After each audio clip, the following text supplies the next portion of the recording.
Hello. The theme for this yin yoga practice will be the nearest star cluster to the sun, to ourselves, and that is the Hyades star cluster. And also the very bright orange giant known as Aldebaran.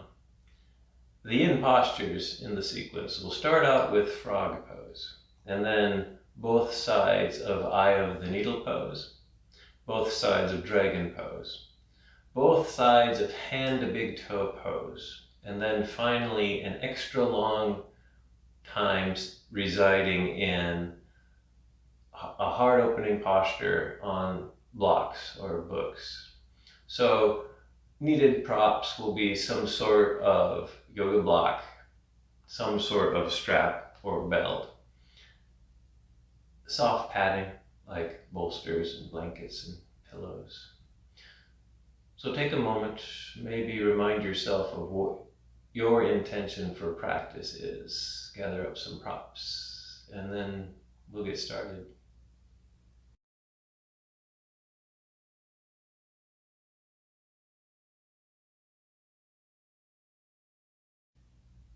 This practice begins with some breath work, a couple of warm-up exercises and poses, and then we'll get into the longer held yin postures. So find a secure, stable, comfortable seat. It can be sitting cross-legged like me, it can be sitting on props or no props, it can be sitting back on your heels or some other comfortable seat. Maybe just allow that there's a little bit of empty space around your torso, and you can wiggle around to create a more stable feeling, and then begin to come to stillness. You can soften the skin of your face. You can allow your thoughts to be fuzzy, and you can begin to cultivate a sense of focus on your breath, your inhales, your exhales. Maybe you can also feel your circulation if you're someone who can feel your circulation. Just some kind of inner cycling in your body to bring yourself into the present moment. Do this for a while, just normal, whatever your breath is at the moment. Let that be acceptable to you. And then eventually, maybe begin to gently deepen the duration of each inhale. Make it feel more complete, filling up the entire torso. And then a very slow and deliberate exhale here.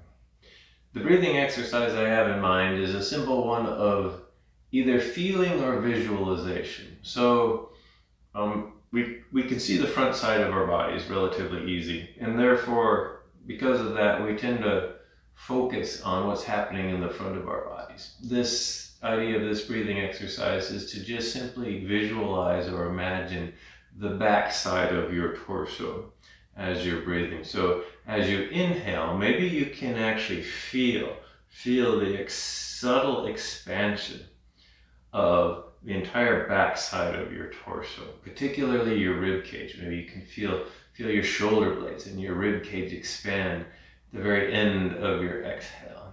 And if you can't feel it, then just visualize it. So for the next few breaths, as you inhale, either visualize or actually feel the backside of your torso, which we normally can't see unless we get a lot of mirrors involved.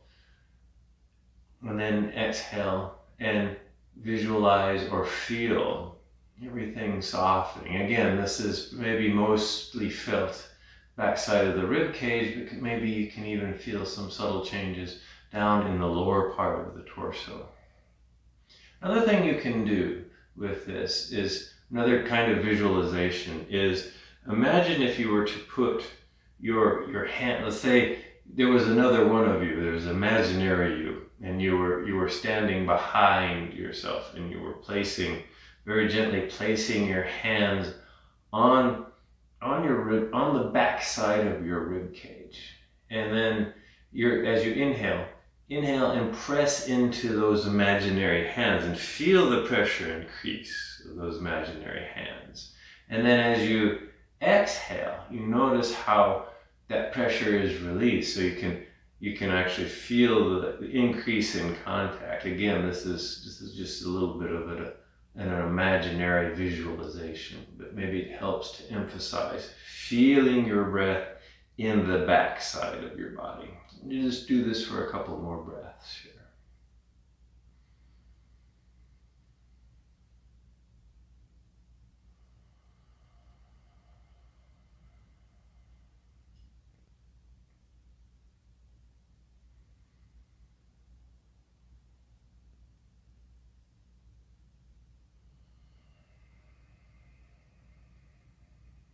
And then if you wish, you can come back to a normal, natural breath for a while. Just notice what that is for you. And then we'll do a couple of warm-up. We'll do a warm-up twist here. So you can stay seated, whatever seat you're at here. Maybe cultivate a gentle sense of toning throughout your torso and through your core.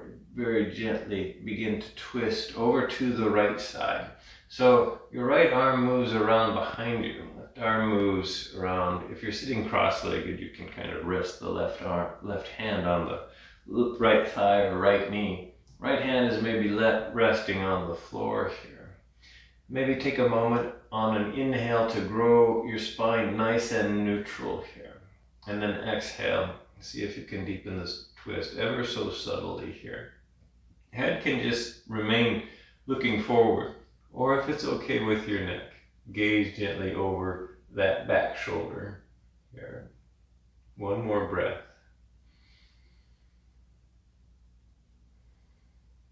And then bring yourself back to center. We're going over to the other side, so when you're ready, just gently bring yourself into a twist on the other side.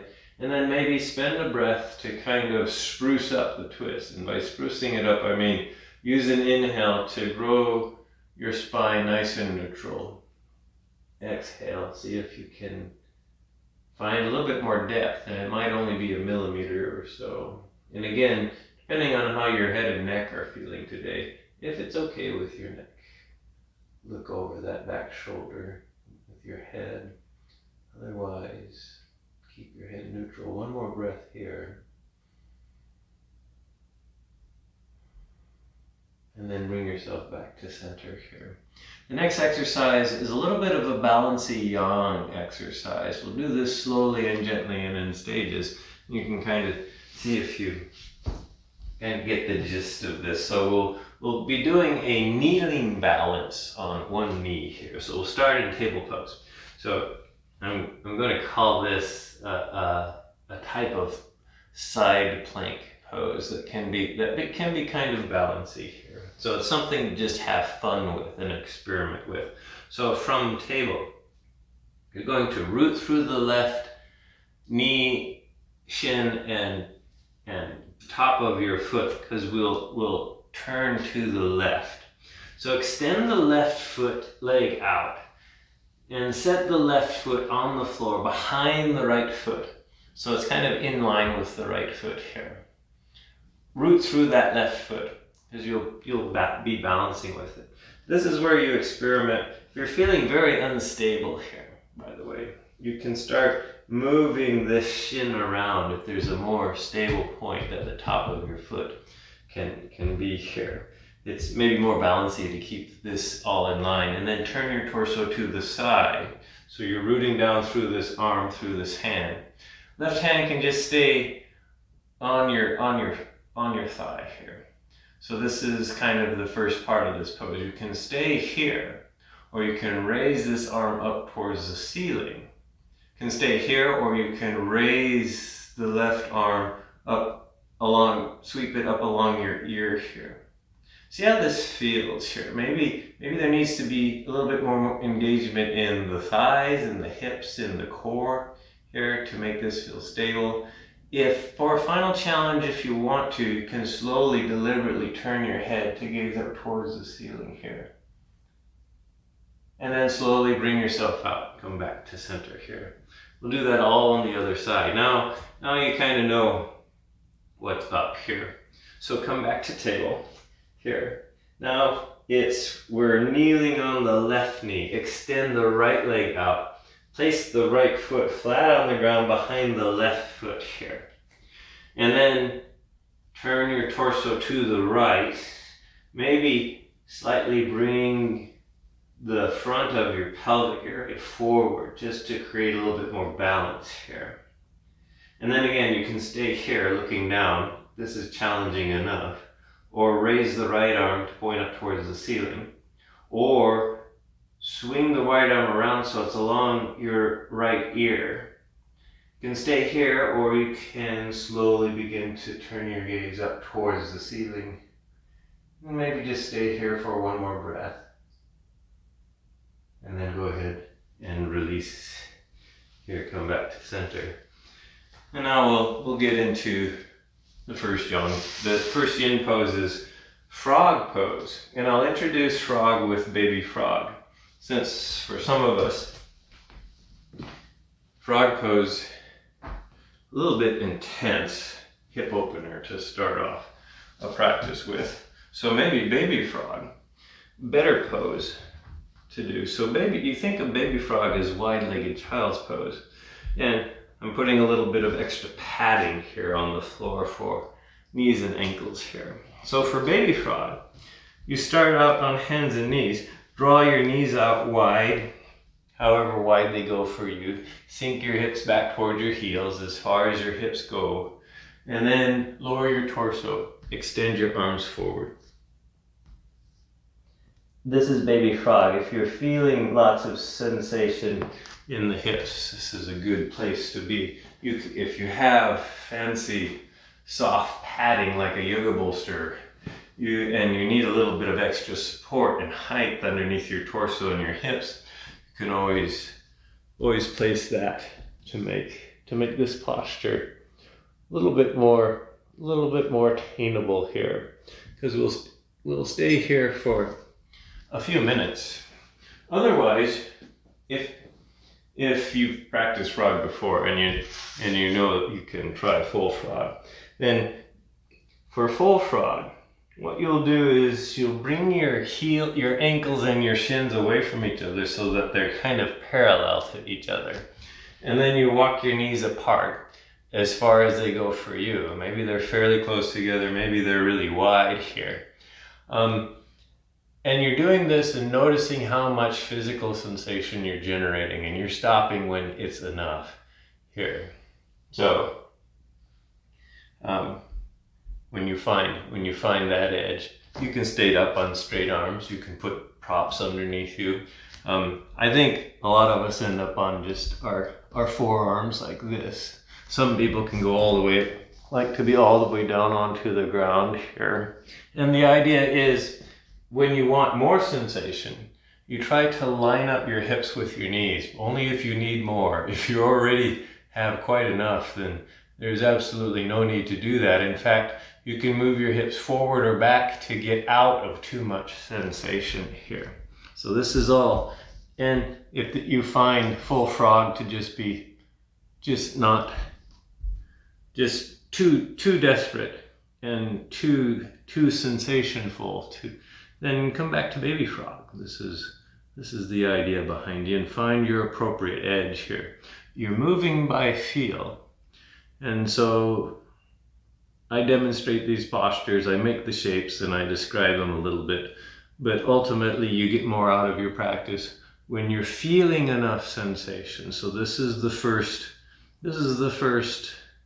principle of a yin practice, is finding our own edge for our unique bodies here.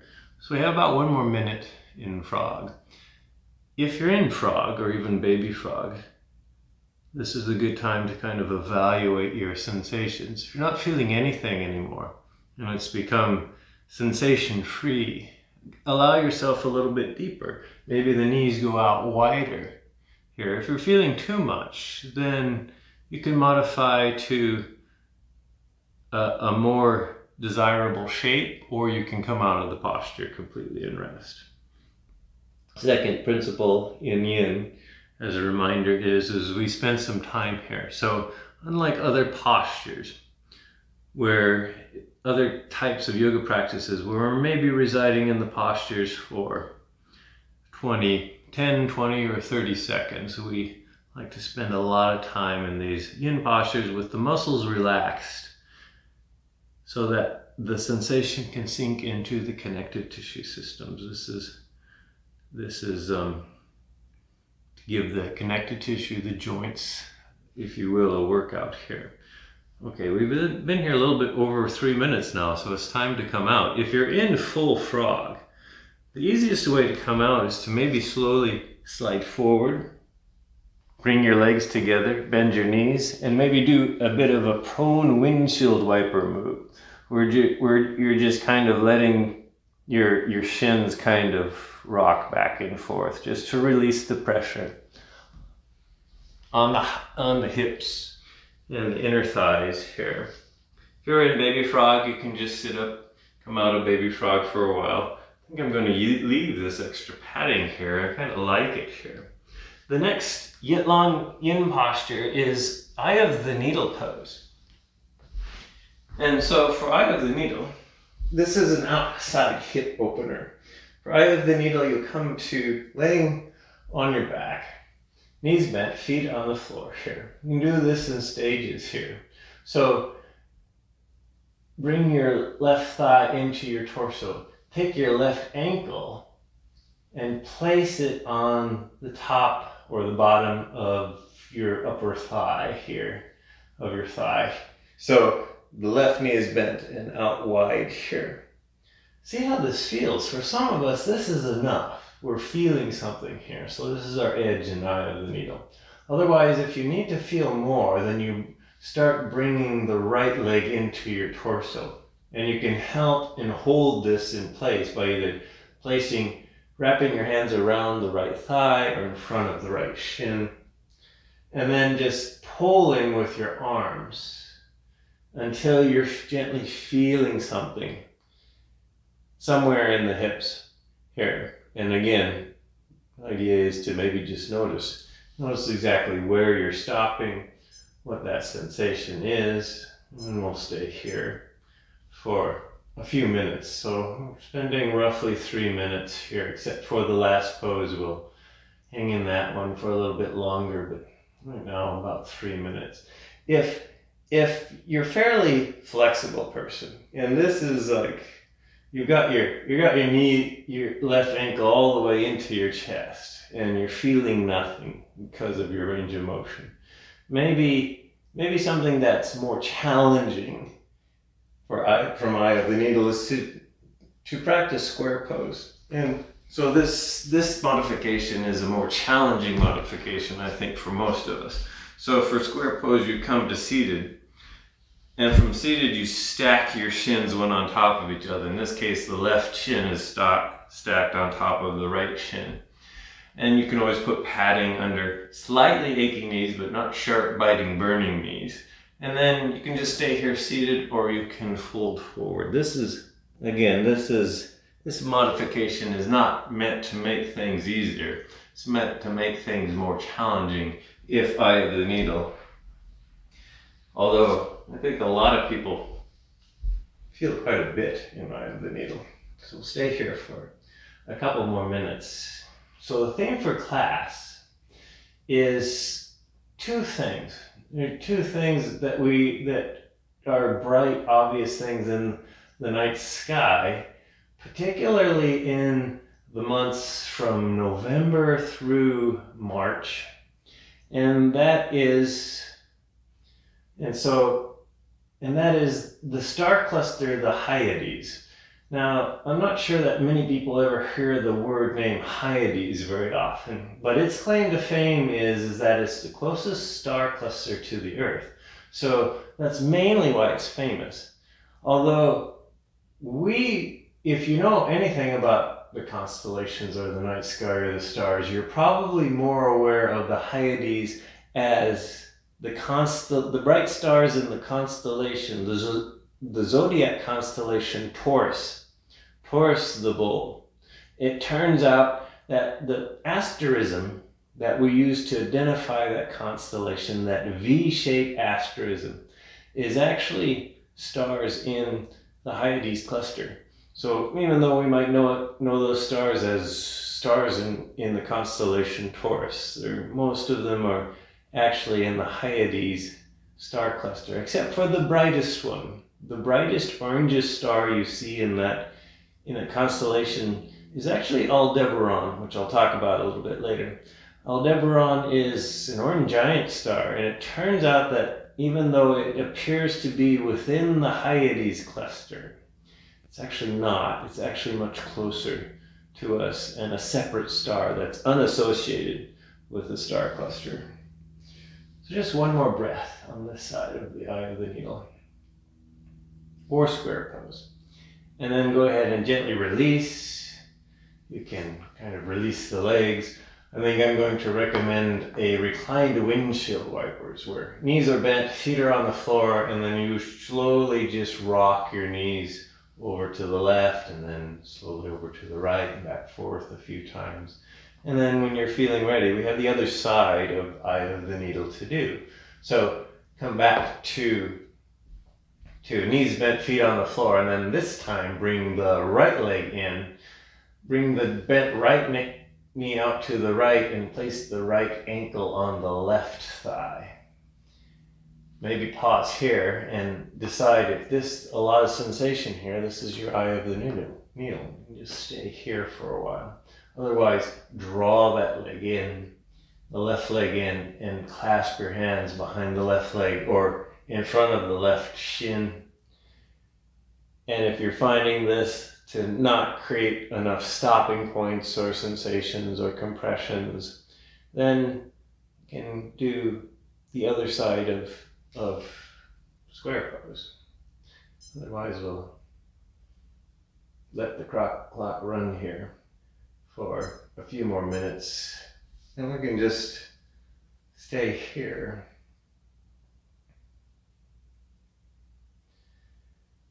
Notice your breath, notice the sensations. Evaluate if you found an appropriate edge for this posture. And then I'll get back to talking about the Hyades. So the Hyades, Aldebaran, the constellation Taurus, and all those stars are prominent in high in the eastern skies, particularly, well, this video is being recorded in early January, and so they're actually fairly high by now. Very prominent in the east in December, getting higher in the east, particularly from northern latitudes. Now, if you live in the southern hemisphere, then you can still see all of these stars, but they're probably getting closer to the southeastern area of the sky rather than directly east. But they are fairly bright. They're among other very bright stars and famous asterisms. And of course, Aldebaran itself is one of the brightest stars in the night sky. I'll talk about more. I want to get back to the Hyades, this star cluster. This famous star cluster that was known by the ancients. It's prehistorically known. In fact, the whole constellation of Taurus, which the Hyades sort of makes up, is a prehistoric constellation. It's been associated with the animal, the bull, before writing, basically. That's how profound and important the bull was to the ancients, particularly in areas such as ancient Persia and Mesopotamia and ancient Babylon culture, which the ancient Greeks often got a lot of their information and borrowed a lot from the ancient Babylons here. But the ancient Greeks associated the Hyades with some of their own Greek mythology. They decided that they were going to take this star cluster and associate them with a bunch of sisters, the daughters of the Titan Atlas. And just like the other constellation, asterism nearby, that's also in Taurus, which is probably more famous, which is the Pleiades. Hyades is a different cluster.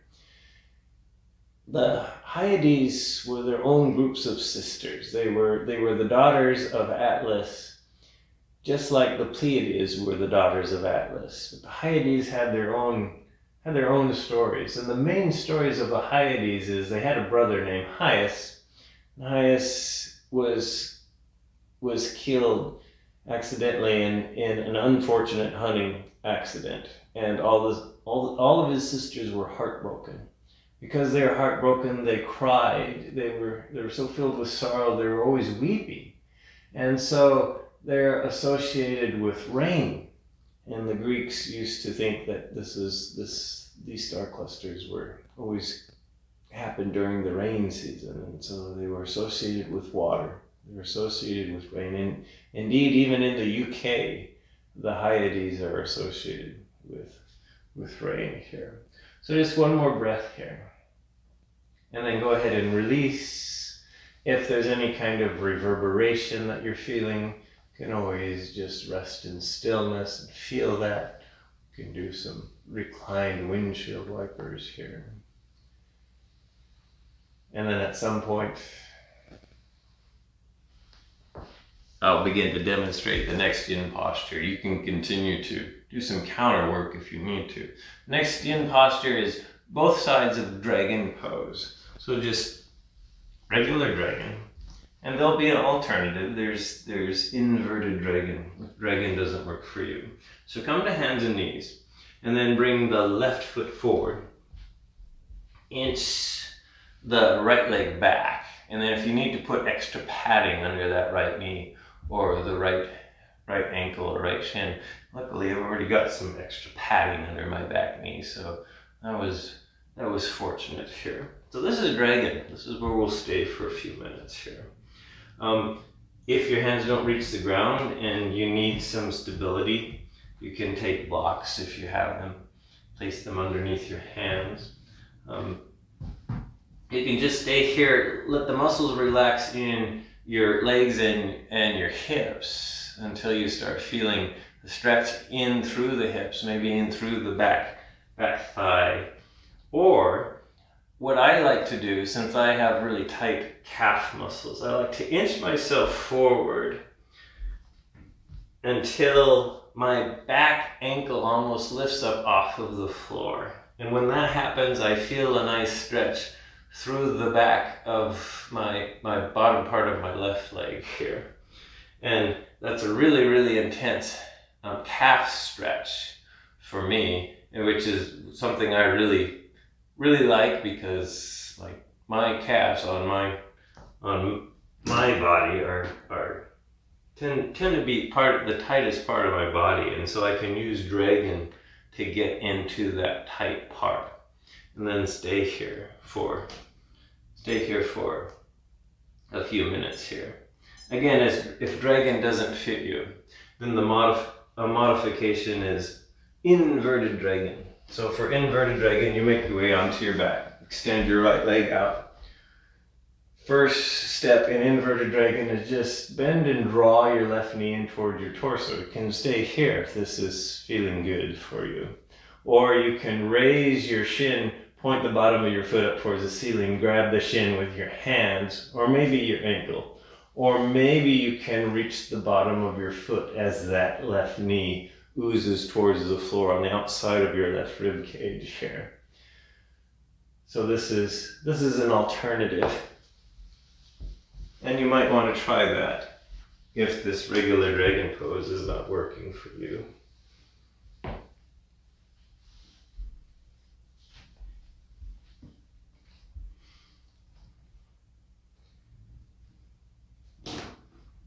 So the Hyades star cluster is so close to us. In fact, the stars in the star cluster are about 153 light years away.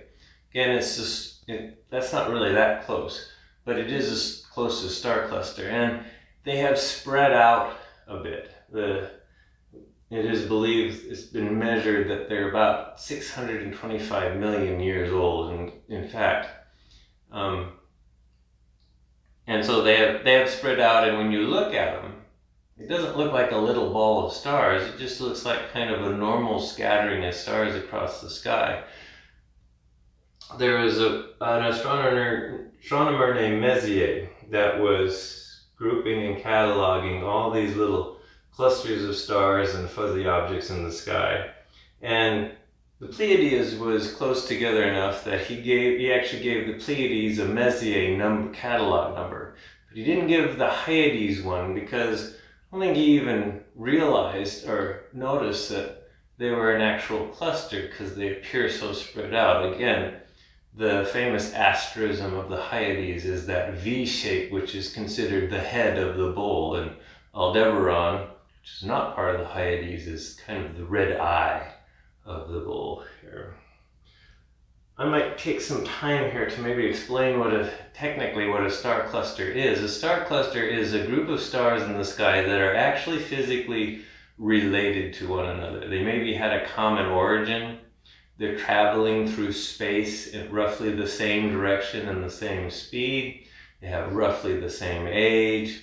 And they're not just, from perspective-wise, looking like they're close together. They actually are in the general same neighborhood of each other.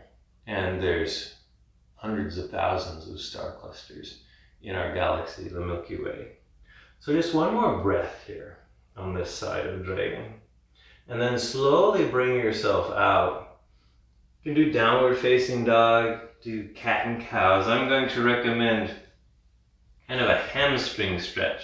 So slowly extend, move your hips back over the right heel, bend the right knee. Extend the left leg. Hands are on the floor for stability. And then kind of bow and fold over that front left leg. You get kind of a nice back leg stretch here, just for a moment here. And then release and bring yourself out. If there's any other kinds of little wiggling or resting you need to do, and then we'll set up for the other side of Dragon here. So come back to hands and knees, and then bring the other foot forward. The right foot forward, the left knee back. And again, you can always choose to do upside down Dragon or inverted Dragon on this side. And again, you can move forward until this heel starts to lift up off of the ground if you're trying to get some more sensation in the back of the lower right leg. Otherwise, it's going to be just primarily getting into, Dragon is primarily just going to get into the hips and the back left thigh. We'll stay here for a few more minutes here.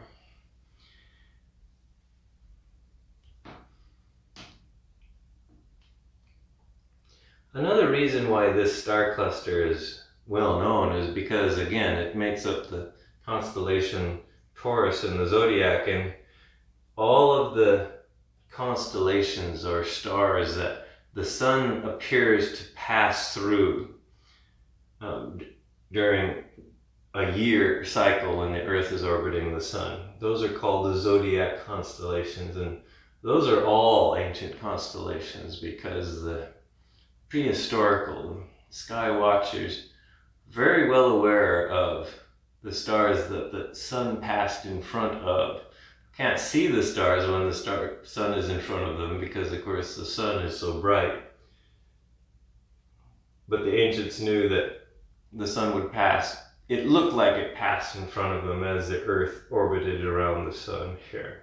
And Taurus was one of them. And it was also important because roughly 5,000 to 6,000 years ago, the spring equinox in the northern hemisphere, one of the equinoxes was in Taurus. It appeared to be in Hyades. So the sun appeared to reside in that star cluster during the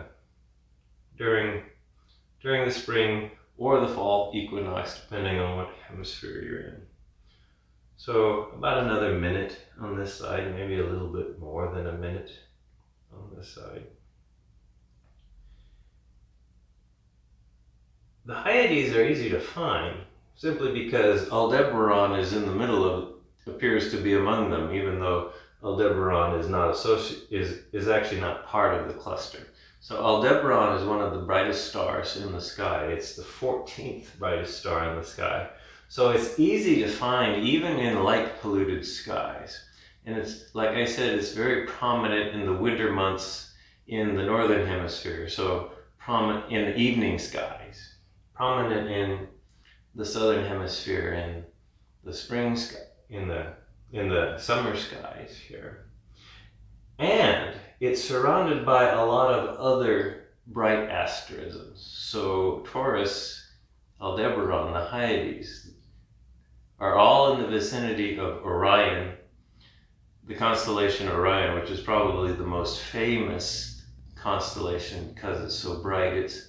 They're also really close to the Pleiades star cluster, which is also one of the most famous star clusters. It's more famous than the Hyades. Probably more people have heard of the Pleiades than we have of the Hyades.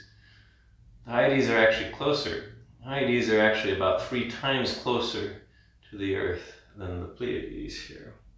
So one more breath on this side of dragon. And then slowly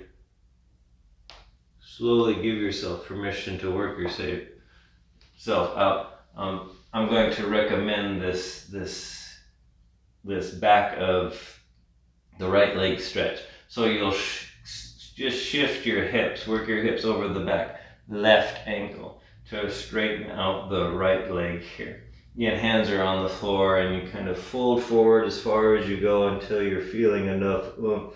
Maybe you don't need to fold anywhere and you're feeling enough oomph here in this counter pose.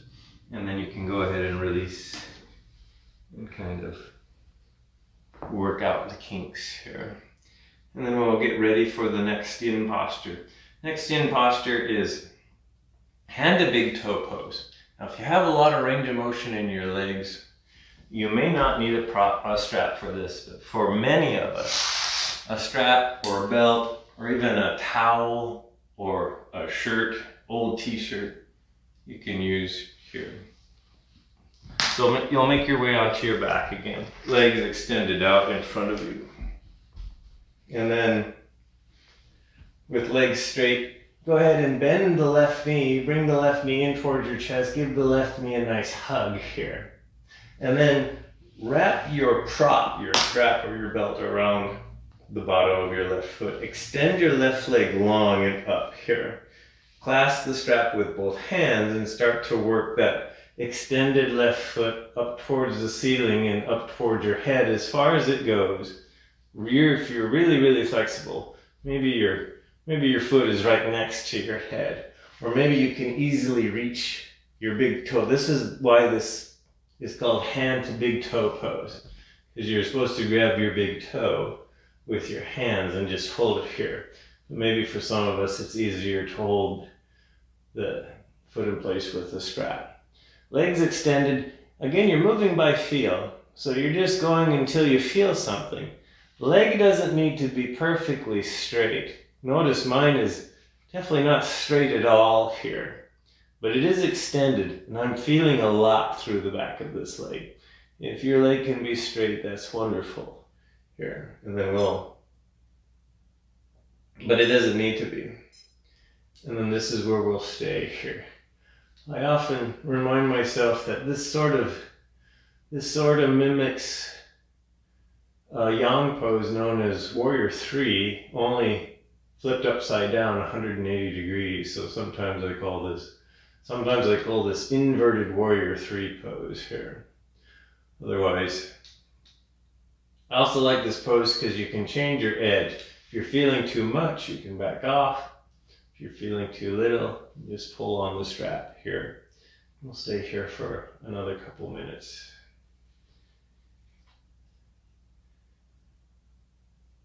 So probably the easiest way to find the Hyades is to find the Pleiades, if you know where the Pleiades is, to find Orion, if you know where Orion is.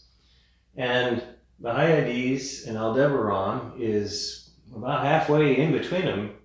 And the 3 belt stars of Orion actually roughly point, if you follow them up to the Pleiades, well, you're going to pass Aldebaran.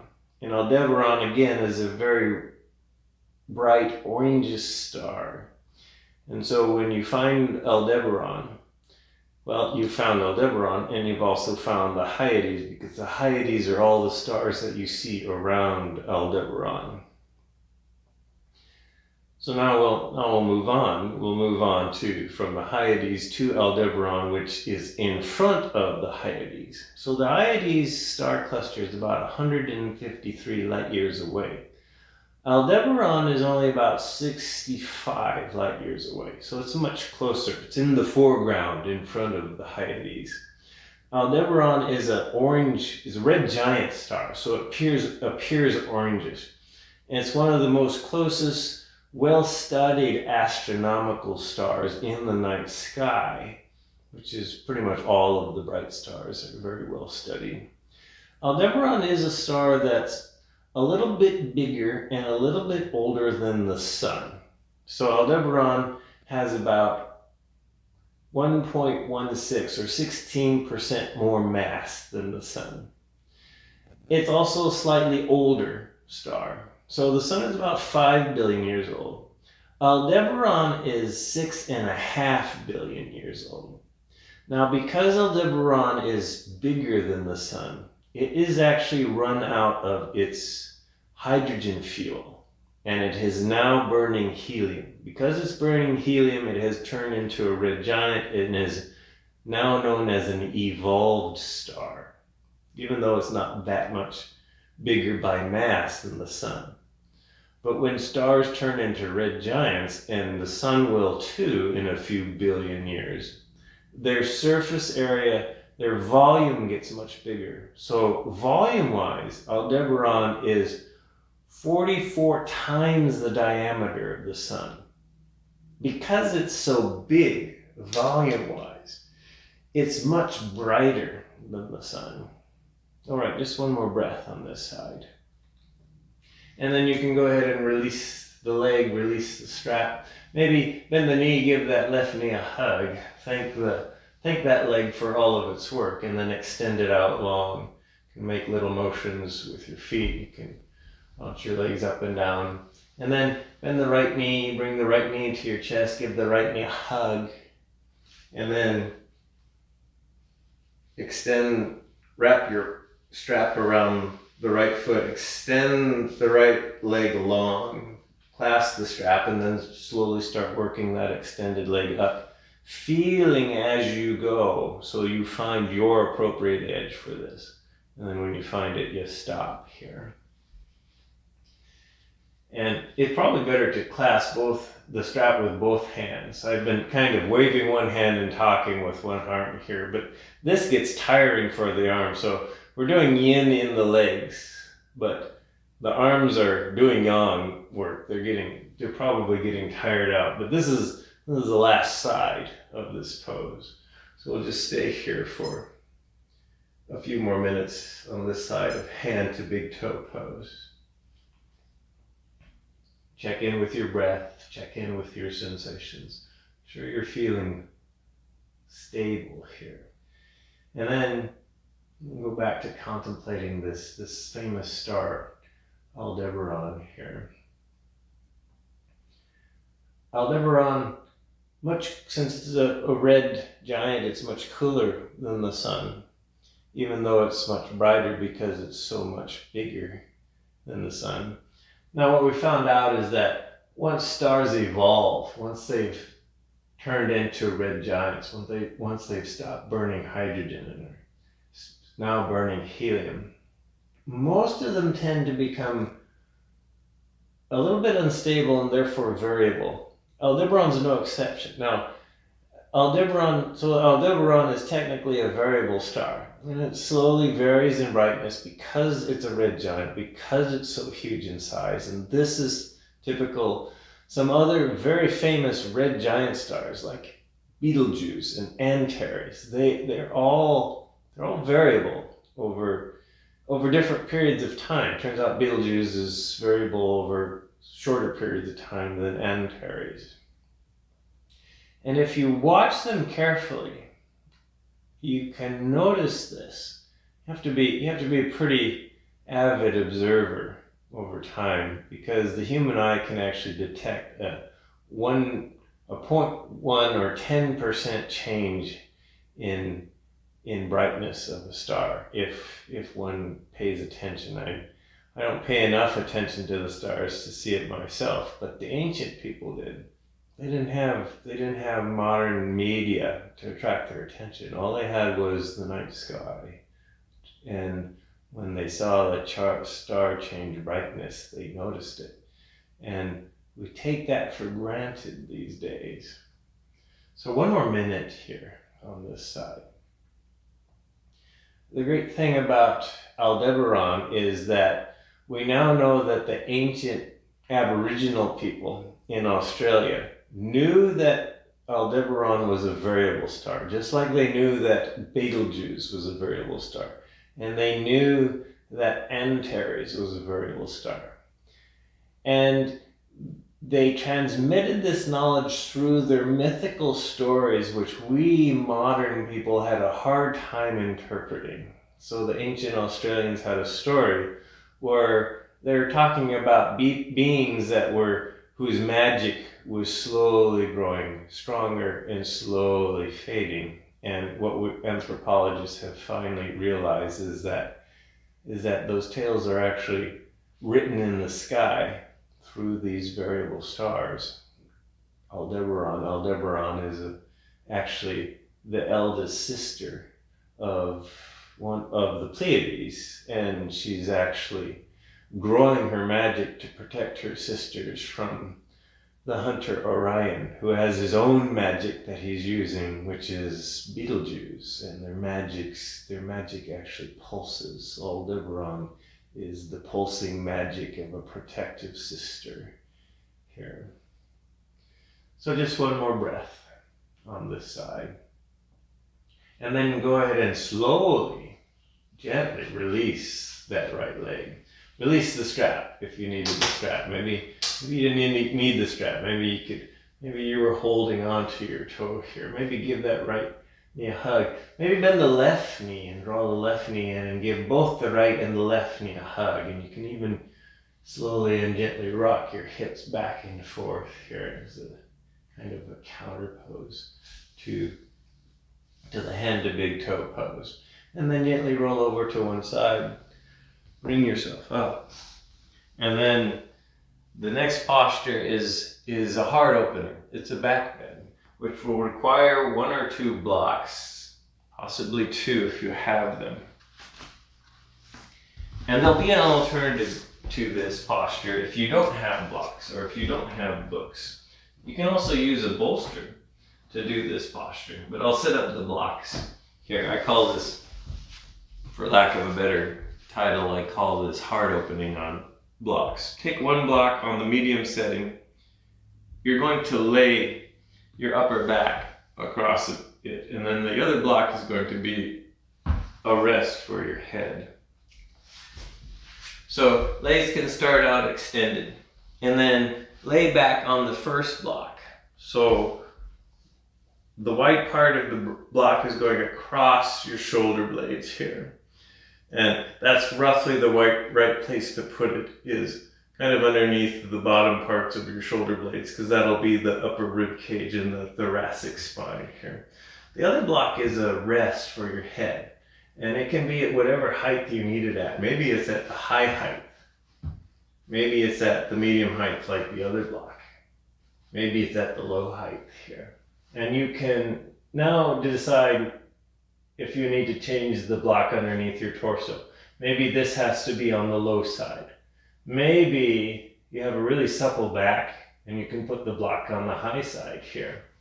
So this is the idea, and then arms relax beside your torso. Legs are relaxed.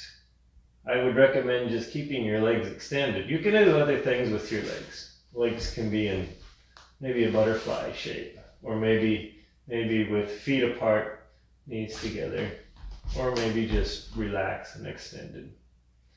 Maybe you find that this, for whatever reason, brings about some kind of pain or desperation. This is essentially a backbend. So if this prop setup is not working for you, then the alternative to this pose is Sphinx pose. So I'll quickly just demonstrate Sphinx here. So Sphinx is this pose where you come onto your belly, legs extended out behind you, and then just bring your elbows underneath your shoulders and then relax your torso to get a light compression in the spine here. It's a little bit different posture than heart opening on a block, but you're getting a nice back bend in anyway. And usually most people don't need many props for Sphinx, whereas this version, this heart opening on a block, obviously requires a block or a pile of books or a bolster. And we'll spend a little bit extra time here. So, been here for about a minute. We'll stay here for another 3 minutes, which is probably a little bit longer than the holds of the other postures here. And so, maybe find a really stable form of this here. And again, find a position that your head and neck really like. If you have 2 blocks here, you can even let your head and neck hang if that feels good here.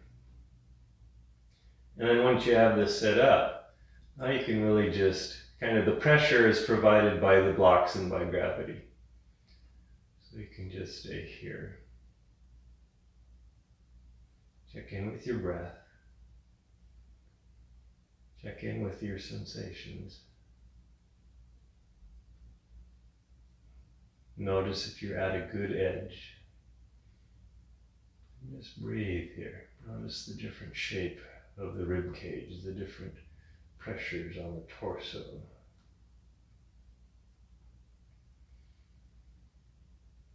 And then maybe come back to this visualization of a pulsating red giant, like Betelgeuse, like Aldebaran. The red eye of the bull in Taurus, or the magic of a protective sister. Aldebaran has other importances in ancient culture. The ancient Persians had 4 what they called royal stars.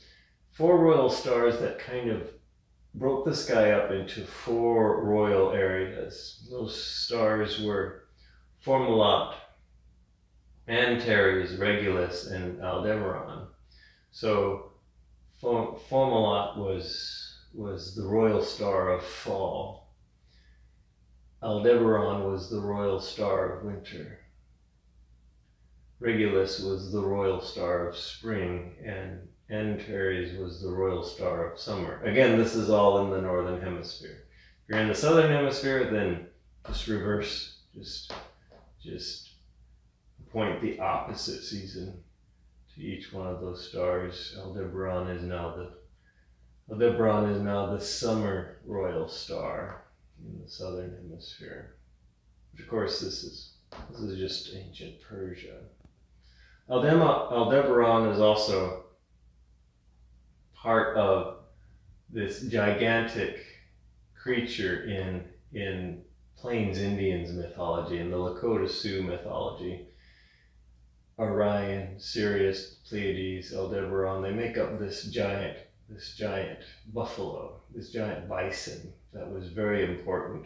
So to the ancient Mesopotamians, the Aldebaran was a part of Taurus, which was a profound animal, the bull. For the Lakota Sioux on the Plains Indians, it was another profound animal. It was part of a larger collection of stars known as the bison, which was very important to those people as well. So the bison, the water nymphs, a lot of interesting stories associated with these bright stars, very prominent into winter. So about three more breaths here. You can really feel the backside of your body if you have a block digging into it. So this makes This makes this backside breathing more visceral here. When you're ready to come out of this pose, maybe reach back with your hands and gently clasp your head and hold it and raise it up maybe an inch or centimeter or so just to brace it here. And then once you've done that, now you can figure out how to get yourself the rest of the way off of your block here. Maybe your knees bend, maybe you roll over to one side. And slowly bring yourself up to remove the block. So that was the last long-held yin posture before a little bit of restorative rest. One integration twist here. So make your way back down onto your back here. Bend your knees, draw your knees into your chest. Give your knees a nice hug. And then lower your both knees over to one side in a spinal twist. Maybe extend your arms out into a T or cactus arm position. And if it's okay with your neck, you can look over the opposite arm. Maybe one more breath here, and then bring everything back to center. Lift your knees up to center, and then slowly lower your knees over in the opposite direction. Just stay here and breathe into this twist. So the opposite shoulder is trying to get close to the ground here. You can turn and look over that opposite shoulder. One more breath here.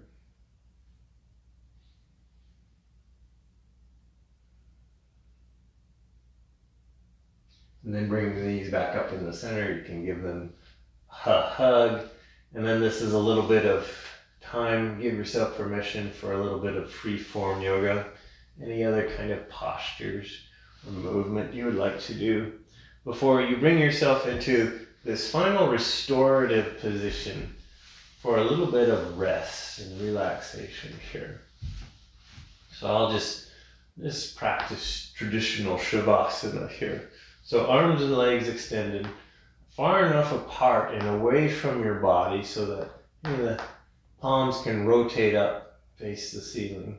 Feet can flop out or in, and then soften the muscles in the legs, soften the muscles in the arms, soften the muscles in the face here. Maybe that takes a little bit more time. So release your jaw. Relax your tongue, soften the entire inside of your mouth, soften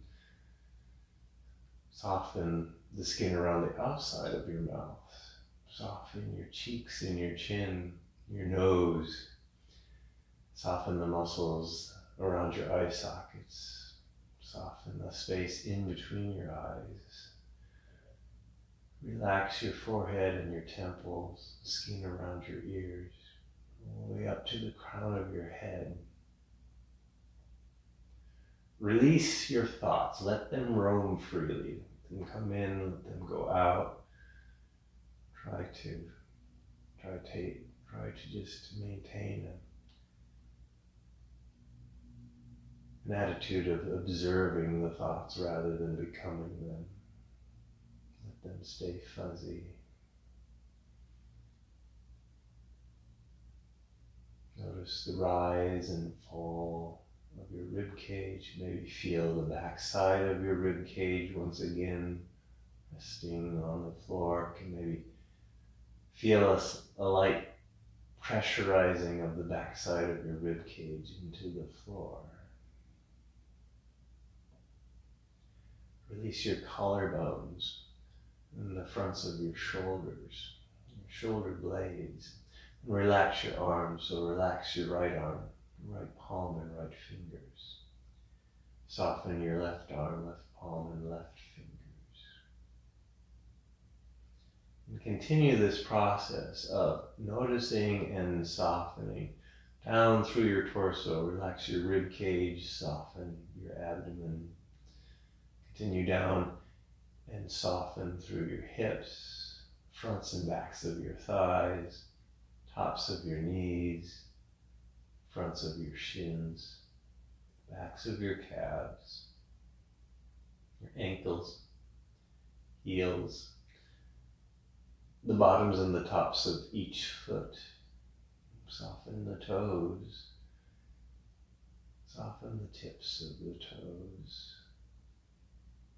Maybe bring your focus down there to the very tips, all of your toes.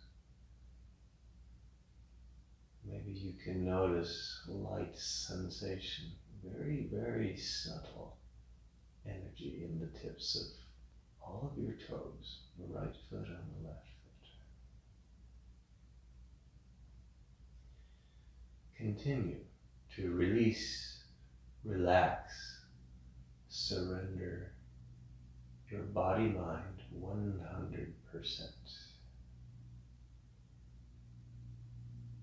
And maybe begin and continue to just follow your gentle breath as if it were a red giant star, softly pulsating, getting slightly larger, puffier on the inhale, softer, restful on each exhale.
Gently begin to bring yourself back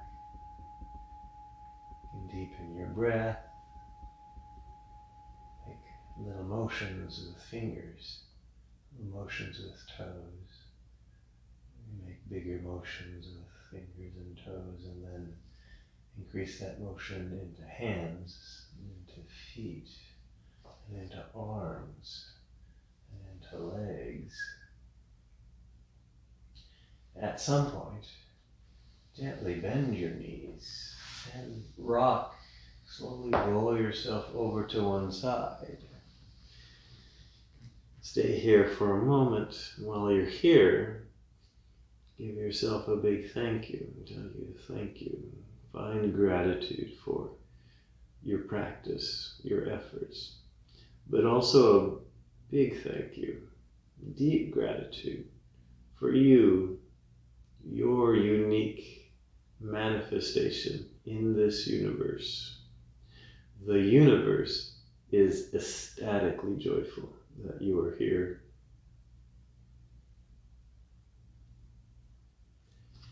And then slowly bring yourself up to a comfortable seat. Once you have established that seat, bring your hands together in front of heart center. And I'll end practice with an Om.